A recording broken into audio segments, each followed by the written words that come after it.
नमस्कार साथियों।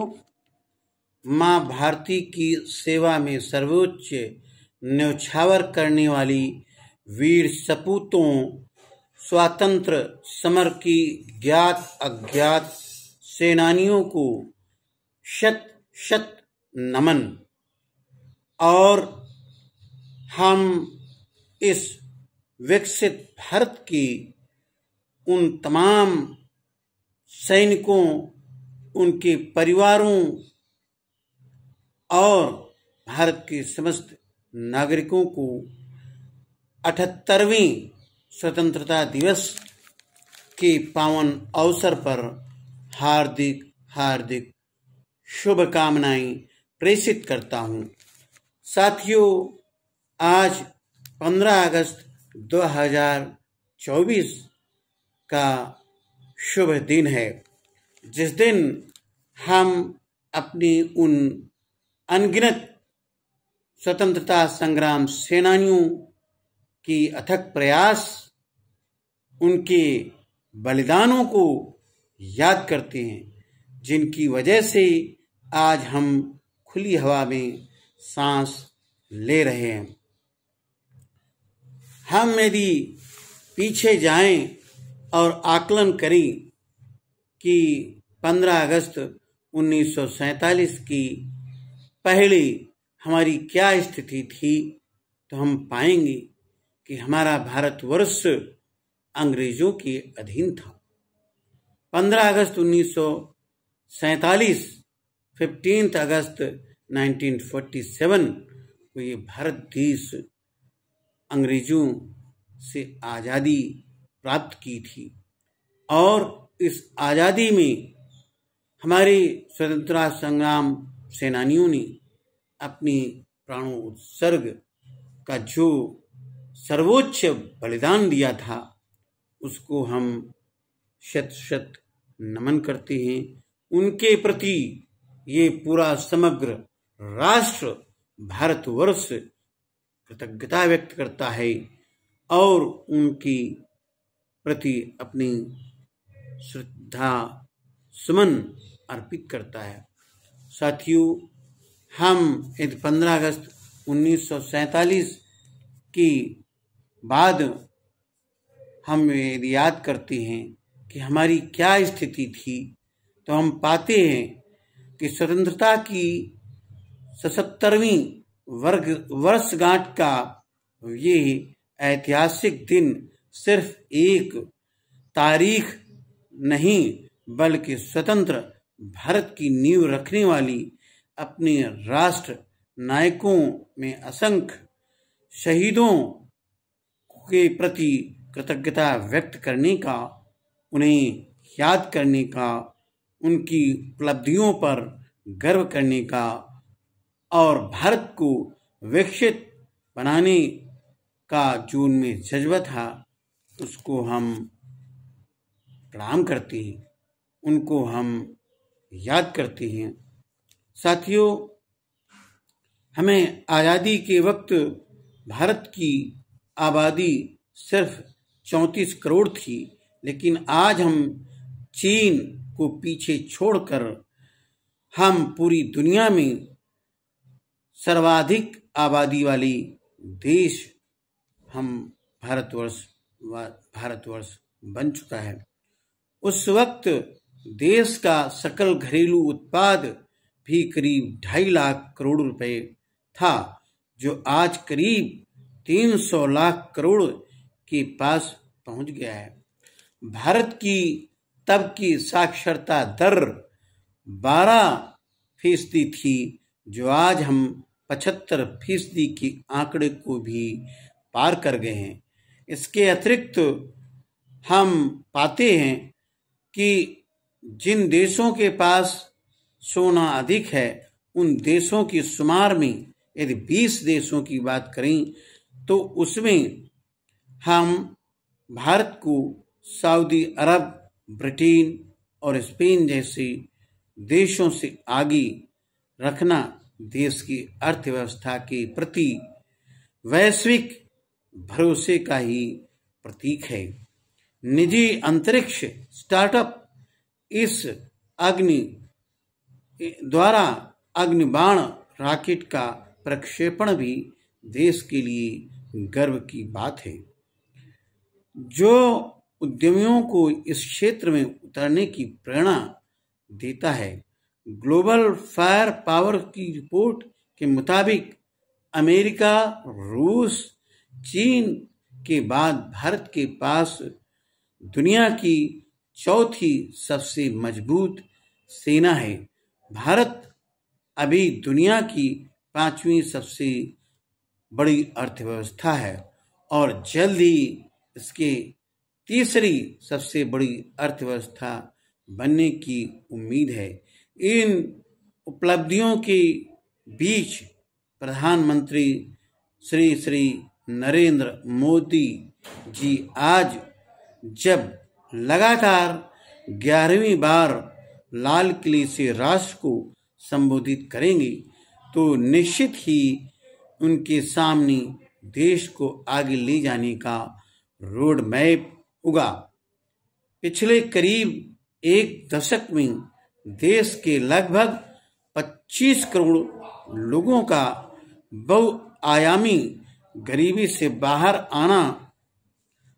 आना एक बड़ी उपलब्धि है, पर यूएनडीपी का ये चिंताजनक कहना भी है कि भारत बढ़ती आर्थिक असमानता वाले देशों में शीर्ष देशों में है, जो उल्लेखनीय है कि सशक्त नागरिक ही मजबूत राष्ट्र का निर्माण करती है।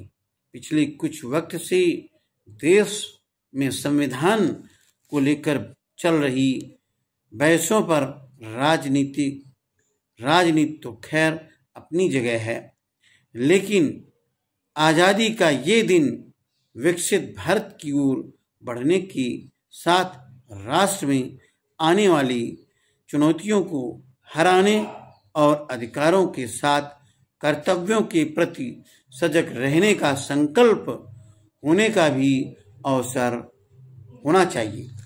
मैं डॉक्टर संतोषी लाल कमल, एडवोकेट, आप सबसे रूबरू हो रहा हूं और आपको बताना चाहता हूं कि मैं भारतीय वायु सैनिक का सदस्य रहा हूं। जो ये फील्ड मार्शल के.एम. करियप्पा साहब जो बैठे हुए हैं टाई लगाकर, ये देश भारत की सबसे बड़ी हस्ती है, 5 स्टार आर्मी ऑफिसर हैं, जिनके की नेतृत्व में भारत लगातार अपनी उपलब्धियां प्राप्त कर रहा है। साथियों, इनके पास जो खड़ी तस्वीर देख रहे हैं, वो मैं उस समय तत्कालीन कारपोलर संतोषी लाल के तौर पर आपको दिखाई दे रहा हूँ। और उस समय ये जो फोटो आप देख रहे हैं फील्ड मार्शल के.एम. करियप्पा के साथ, ये बंगलौर की कमांड हॉस्पिटल एयरफोर्स बंगलौर की तस्वीर है, जहां पर हमारे फील्ड मार्शल के.एम. करियप्पा साहब आई थी। और ये हमारे लिए अविस्मरणीय दिन है और मैं भारतवर्ष की हाईएस्ट डिग्निटी के साथ मेरी फोटोग्राफ होना भी मुझे गौरवान्वित करता है। साथियों, मैं भारतीय वायुसेना में 29 अप्रैल 1980 को बेंगलोर पहुंचा और यही मेरा एनरोलमेंट डेट है। तब से रेगुलर तौर से मैं भारतीय वायुसेना का सदस्य लगातार 20 वर्षों तक रहा। तदुपरांत 30 अप्रैल 2000 को भारतीय वायुसेना से सेवानिवृत्त हुआ।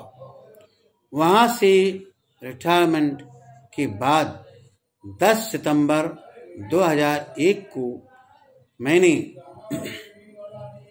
जवाहर नवोदय विद्यालय जालना में बतौर हिंदी शिक्षक के रूप में पदस्थ हुआ और वहां पर दया कर दान विद्या का हमें परमात्मा दीना के साथ मैंने वहाँ से अपनी शैक्षणिक योग्यता का परिचय देते हुए हिंदी शिक्षक के रूप में पदस्थ होकर उसके बाद विभिन्न जवाहर नवोदय विद्यालयों में प्रथमतः जवाहर नवोदय विद्यालय जालना महाराष्ट्र, द्वितीय जवाहर नवोदय विद्यालय तिराप अरुणाचल प्रदेश, तृतीय जवाहर नवोदय विद्यालय असम गोलाघाट, चतुर्थ जवाहर नवोदय विद्यालय महोबा उत्तर प्रदेश, पंचम जवाहर नवोदय विद्यालय छिंदवाड़ा मध्य प्रदेश में अपनी बतौर शिक्षक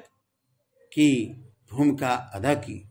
और उस दौरान मैंने अपने विद्यार्थियों में राष्ट्र प्रेम, देश प्रेम, भाईचारा, अनुशासन, कर्मठशीलता, अनुशासन प्रियता और ईमानदारी का पाठ पढ़ाया। इसके बाद हमारे पढ़ाए हुए विद्यार्थी आज देश की सेवा में विभिन्न क्षेत्रों में, जैसे कि चिकित्सा के क्षेत्र में, एडमिनिस्ट्रेटिव के क्षेत्र में, वैज्ञानिकता के क्षेत्र में और शिक्षक के क्षेत्र में अपनी महत्वपूर्ण भूमिका निभा रही है।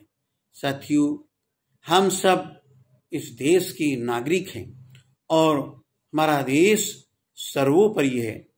हम उन सैनिकों से सीख सकते हैं कि किस तरह से जात, धर्म और क्षेत्र से ऊपर उठकर सैनिक अपने राष्ट्र की मिट्टी से प्यार करते हैं, अपने देश की सीमाओं से प्यार करते हैं और उस पर वो अपनी प्राणों उत्सर्ग कर देते हैं, अपनी जान न्यौछावर कर देते हैं।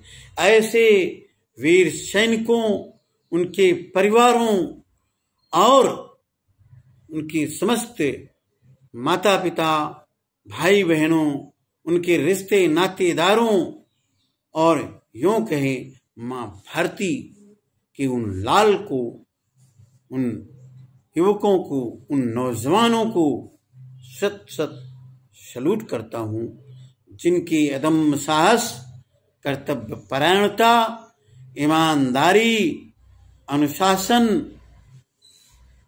से हमारे भारत देश की सीमाएं सुरक्षित हैं और हम चैन की नींद अपने अपने घरों में सोते हैं।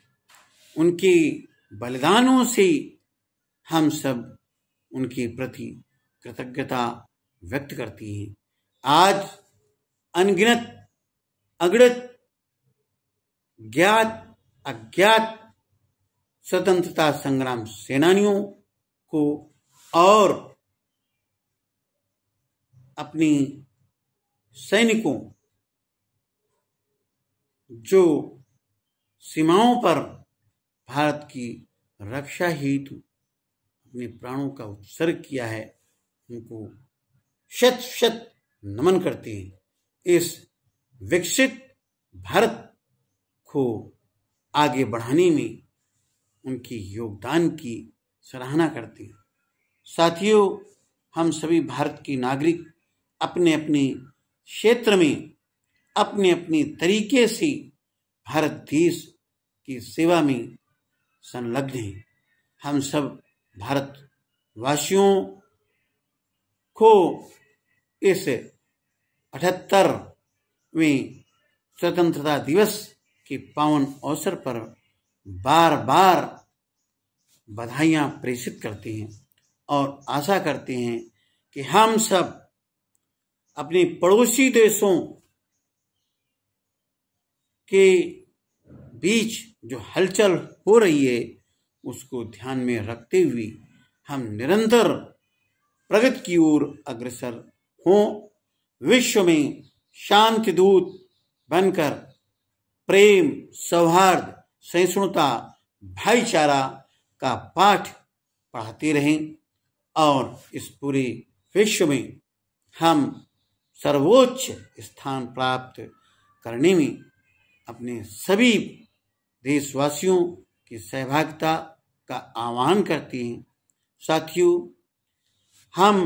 हमें चिंतन करना होगा कि किस तरह से भारत देश में व्याप्त आर्थिक असमानता, गरीबी उन्मूलन और अशिक्षा किस तरह से दूर हो सके, इसके लिए हमें चिंतन करना होगा और किस तरह से ये वास्तव में विकसित राष्ट्र बनेगा, इसके बारे में चिंतन करते रहना पड़ेगा। और इस स्वतंत्रता को अक्षुण्ण बनाए रखने का भी हमारे पास जो चैलेंज है उसको भी स्वीकार करना होगा। हमें भारत में व्याप्त समस्त विपरीत परिस्थितियों का डटकर मुकाबला करना होगा और भारत को वह जो इस समय रिमझिम सावन की फुहारें बरस रही हैं, प्रकृति हरियाली लिए हुए है, चौतरफा खुशनुमा माहौल है, तो आइए इस राष्ट्र पर्व को हम विकास का पर्व बनाएं और सबके लिए भाईचारा, सद्भावना और हम सहिष्णुता, शांति का पाठ पढ़ाते रहें ताकि पूरे विश्व में ये भारत राष्ट्र उन्नति के शिखर पर पहुंच सके। तो आइए, जय है, जय है, जय है माँ भारती, माँ भारती, माँ भारती। भारत माता की जय, भारत माता की जय, भारत माता की जय। जय हिंद, जय भारत। मैं डॉक्टर संतोषीलाल कमल अपनी इस संबोधन से सभी देशवासियों के प्रति पुनः इस स्वतंत्रता दिवस की हार्दिक शुभकामनाएं प्रेषित करते हुए समस्त स्वतंत्रता संग्राम सेनानियों को याद करते हुए, नमन करते हुए हम अपनी ये वक्तव्य को, अपनी वाणी को यहीं समाप्त करता हूँ। जय हिंद, जय भारत साथियों।